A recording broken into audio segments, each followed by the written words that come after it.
Friends, അപ്പം നമ്മൾ ഇന്നത്തെ വീഡിയോയിൽ ചുരിദാർ തയ്ക്കുമ്പോൾ ഏറ്റവും പെർഫെക്റ്റ് ആയിട്ടിരിക്കാൻ വേണ്ടി അറിഞ്ഞിരിക്കേണ്ട ഏറ്റവും പ്രധാന ടിപ്പാണ് നമ്മുടെ ഇന്നത്തെ വീഡിയോയിൽ പറയുന്നത് കേട്ടോ. ബിഗിനേഴ്സായ ആളുകൾക്ക് വളരെ വളരെ ഉപകാരപ്പെട്ട ഒരു വീഡിയോ ആണ്. ഇത് സ്കിപ്പ് ചെയ്യാതെ കാണണം. പിന്നെ ഇതിൻ്റെ ഓരോ ഭാഗത്തും ചുരിദാറിൻ്റെ പ്രധാനപ്പെട്ട ഭാഗങ്ങളാണെങ്കിലും ഏറ്റവും എടുത്തു കാണിക്കപ്പെടുന്ന ഒരു ഭാഗമാണ് നമ്മുടെ ഈ ഒരു ടിപ്പ് പറഞ്ഞു തരുന്നത് കേട്ടോ. അപ്പോൾ വീഡിയോയിലേക്ക് സ്വാഗതം. അപ്പം നമുക്ക് സ്ലിറ്റ് എങ്ങനെ തയ്ക്കാമെന്നാണ് ഈ വീഡിയോയിൽ പറയുന്നത്. അതിനായിട്ട് നമ്മൾ ഇവിടം വരെയുള്ള ഭാഗം നമ്മൾ തയ്ച്ചു വെച്ചിട്ടുണ്ട്. ഇവിടെ ഒരു പോയിന്റ് തൊട്ട് ഇവിടം വരെ തയ്ച്ചു വെച്ചിട്ടുണ്ട്. അപ്പോൾ ഈ ഒരു പോയിന്റ് നിന്നാണ് ഇവിടെ ഒന്ന് അടയാളപ്പെടുത്തുന്നുണ്ട്. ഈ പോയിന്റ് ഏതാണെന്ന് അറിയാൻ വേണ്ടിയിട്ട് ഇവിടെ അടയാളപ്പെടുത്തുന്നുണ്ട്. ഇതാണ് കേട്ടോ നമ്മുടെ പോയിന്റ്. അപ്പോൾ സ്ലിറ്റ് തയ്ക്കുമ്പോൾ ഈ പോയിന്റ് വളരെ ഇമ്പോർട്ടൻ്റ് ആണ്. ഇതിന് പ്രത്യേകിച്ച് കറങ്ങുന്ന രീതിയിൽ വേണം തയ്ക്കാനായിട്ട്. താഴേന്ന് വേണം നമ്മൾ തയ്ച്ചു വരാനായിട്ട്. ഇത് ഇങ്ങനെ വേണം ചെയ്യാനായിട്ട് കേട്ടോ.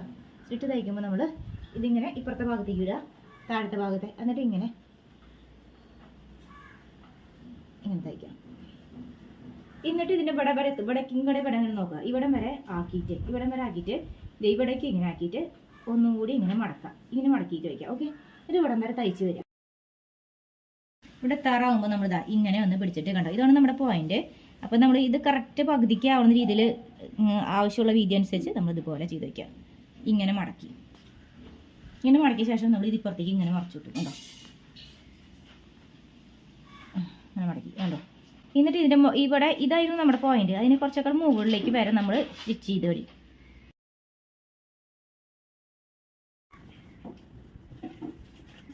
അപ്പോൾ ഇതുപോലെ ഈ ഭാഗത്തും ഇപ്പുറത്തെ ഭാഗത്തും നമുക്ക് ഇങ്ങനെ എടുത്ത് വെക്കണം. ഇങ്ങനെ എടുത്ത് വെക്കുമ്പോൾ അത് കറക്റ്റ് ഈക്വൽ ആയിട്ട് സ്ക്വയർ പോലെ ആക്കി വെക്കാൻ പറ്റുന്നതാണ്. ഈ സൈഡിന് ഇപ്പുറത്തേക്കും നമ്മൾ ചെയ്ത് വെച്ചിട്ടുണ്ട് കണ്ടോ. എന്നിട്ട് നമ്മൾ ഇപ്പുറത്തെ ഭാഗത്തിന് ഈ കുറച്ച് ദൂരം നമ്മൾ ഇപ്പുറത്തോട്ട് ഇങ്ങനെ ഇട്ട് വെക്കണം. മനസ്സിലായോ? ഈ ഭാഗത്തേക്ക് ഇങ്ങനെ ആക്കി വെച്ചു. എന്നിട്ട് ഒരു പോയിന്റ് ജസ്റ്റ് വെറുതെ ഒന്ന് വരച്ച് വെച്ചാൽ അറിയാത്തവർക്ക് കുറച്ചും കൂടി എളുപ്പത്തിൽ ചെയ്യാം. ഇതാണ് നമ്മുടെ ഈ ഒരു ഭാഗത്തെ പോയിന്റ്. മനസ്സിലാവുണ്ടോ? ഈ ഒരു പോയിന്റ്. ഓക്കെ, ഇത് കഴിഞ്ഞിട്ട് നമ്മൾ അതിനേക്കാളും ഒരു 1/2 ഇഞ്ചോ ഒരു 1/4 ഇഞ്ചോ മുകളിലോട്ട് കയറ്റിയിട്ട് 1/2 ഇഞ്ച് ഒരു പോയിന്റ് നമുക്കിത് മുകളിലോട്ട് കയറ്റിയിട്ട് ഇവിടെ നിന്ന് തയ്ച്ച് ഇങ്ങോട്ടേക്ക് കടക്കണം. ഇങ്ങനെ ആക്കി എന്നിട്ട് ഇവിടെ സൂചി കുത്തി നിർത്തിയിട്ട് ഇങ്ങനെ ടേൺ ചെയ്യാം. അങ്ങനെ ടേൺ ചെയ്തിട്ട് ഈ ഒരു ഭാഗത്തേക്ക് ഇങ്ങനെ നിവർത്തി വെക്കുക. ഇപ്പുറത്തെ സൈഡ് ഇങ്ങനെ നിവർത്തി ഇങ്ങനെ വെക്കണം. അതിനുശേഷം ഇപ്പുറത്തെ സൈഡ് നമ്മൾ അറേഞ്ച് ചെയ്യണം. അതിനനുസരിച്ച് അറേഞ്ച് ചെയ്യണം കണ്ടോ. ഇതിങ്ങനെ വെച്ചിട്ട് ഈ ഒരു ഭാഗം ഈക്വലാക്കി വെച്ചിട്ട് ഈ ഭാഗത്ത് നിന്ന് ഇതേപോലെ സ്ക്വയർ കിട്ടുന്ന രീതിയിൽ ഇങ്ങനെ അറേഞ്ച് ചെയ്ത് വെക്കണം. ഓക്കെ കണ്ടോ, ഇതിങ്ങനെ മടക്കി എടുത്തു. എന്നിട്ട് ഇതുപോലെ തന്നെ വെച്ചു കണ്ടോ. ഇപ്പുറത്തെ ഭാഗത്തേക്കും ബാക്കിയുള്ള ഭാഗം ഇവിടം വരെ എത്തുന്ന രീതിയിലേക്ക് ഇങ്ങനെ നേരെ തന്നെ തയ്ക്കണം കണ്ടോ. ഇങ്ങനെ പിടിച്ചു കഴിഞ്ഞാൽ കണ്ടോ, ഇതിങ്ങനെ നേരെ വെക്കുക. ഇങ്ങനെ വെച്ചിട്ട് ഇനി ഫൂട്ട് താഴ്ത്താം.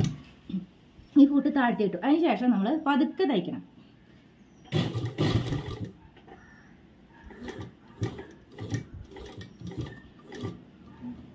ഓക്കെ, എന്നിട്ട് ഇവിടെ സൂചി കുത്തി നിർത്തിയിട്ടുണ്ട്. ഇനി വീണ്ടും ഫൂട്ട് ഇങ്ങനെ പ്രഷർ ഫൂട്ട് ഇങ്ങനെ പൊന്തിച്ചിട്ട് ഇങ്ങോട്ട് ടേൺ ചെയ്യാം. എന്നിട്ട് ഇതിനെ ഇതുപോലെ ആക്കിയിട്ട് സെറ്റ് ചെയ്ത് വെക്കണം.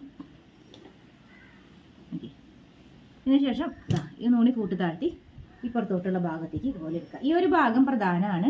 കൃത്യമായിട്ട് കിട്ടാനായിട്ട് നല്ല ഷേപ്പ് കിട്ടാൻ വേണ്ടിയിട്ടാണ് നമ്മൾ ചെയ്യുന്നത്.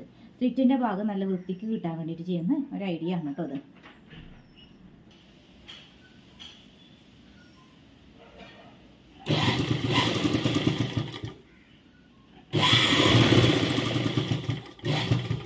അപ്പോൾ കണ്ടില്ലേ, അതിൻ്റെ ഉൾസൈഡ് കണ്ടില്ലേ, ഇതുപോലെ നിങ്ങളുടെ സ്ക്വയർ ആയിട്ട് കിട്ടിയിട്ടുണ്ട്. ക്ലിയർ ആയിട്ട് കണ്ടു. ഇനി നമ്മൾ ഇപ്പുറത്തെ സൈഡിലൂടെ തയ്ക്കുമ്പോൾ ഈ ഒരു പോയിന്റിൽ നിർത്തിയിട്ടും തയ്ക്കണം കേട്ടോ. ഈ ഒരു പോയിന്റിൽ ഈ ഒരു സൈഡിൽ കൂടെയും തയ്ക്കണം. ഈ ഒരു സൈഡിൽ കൂടെ തയ്ച്ച് ഇവിടെ കുത്തി നിർത്തിയിട്ട് ഇപ്പുറത്തേക്ക് കടത്തി ഫൂട്ട് ഇപ്പുറത്തേക്ക് ആക്കിയിട്ട് ഇതുപോലെ തന്നെ ടേൺ ചെയ്തിട്ട് ഇങ്ങോട്ടും തയ്ക്കുക. ഇങ്ങനെ ഈ ഭാഗത്തോടെയും തയ്ക്കണം. അങ്ങനെ തയ്ക്കുമ്പോഴാണ് ഇത് ഫിനിഷിങ് ആവുന്നത് കേട്ടോ.